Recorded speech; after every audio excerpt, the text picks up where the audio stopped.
आज दिन भर एविएशन मिनिस्ट्री में संकट से निपटने के लिए मीटिंग्स का दौर चलता रहा। सारे एयरपोर्ट से रिपोर्ट मांगी गई। इसके बाद फैसला किया गया कि एफडीटीएल ऑर्डर को कुछ वक्त के लिए रोक दिया जाए।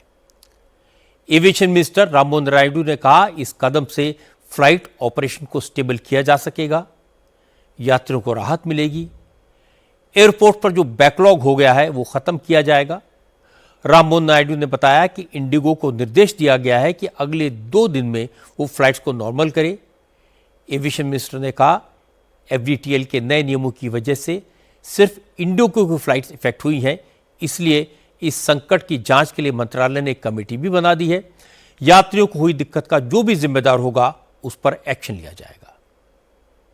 The DGCA has come in with the new FDTL regulation. DGCA नए FDTL रेगुलेशन लेकर आया था और नियम पिछले कुछ समय से चल रहे थे। पिछले 1 महीने से हम इसका विश्लेषण कर रहे थे, लेकिन तब इसमें ज्यादा दिक्कत महसूस नहीं की गई।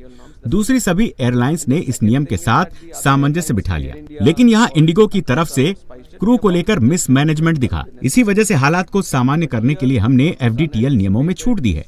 चूंकि ये सिर्फ इंडिगो में हुआ है, इसलिए हमने एक कमेटी बनाई है जो इसकी जांच करेगी, जो ये देखेगी कि चीजें खराब हुई और किसकी वजह से हुई। इस मामले की जिम्मेदारी तय की जाएगी, किसी को भी नहीं छोड़ा जाएगा।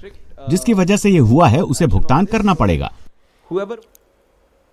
अब जांच कमेटी बनाने से क्या होगा? किसी भी लीडर की पहचान क्राइसिस के टाइम पर होती है।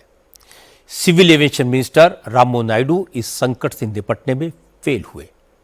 लीडर का काम होता है क्राइसिस को एंटिसिपेट करना। क्या मंत्रालय को इस बात का अंदाजा नहीं था कि रूल्स चेंज करने से इतनी बड़ी प्रॉब्लम खड़ी हो जाएगी? पायलट्स कम पड़ जाएंगे, फ्लाइट्स कैंसिल होने लगेंगी, और जब फ्लाइट्स कैंसिल होंगी तो एयरलाइंस अपने रेट बढ़ाएंगी।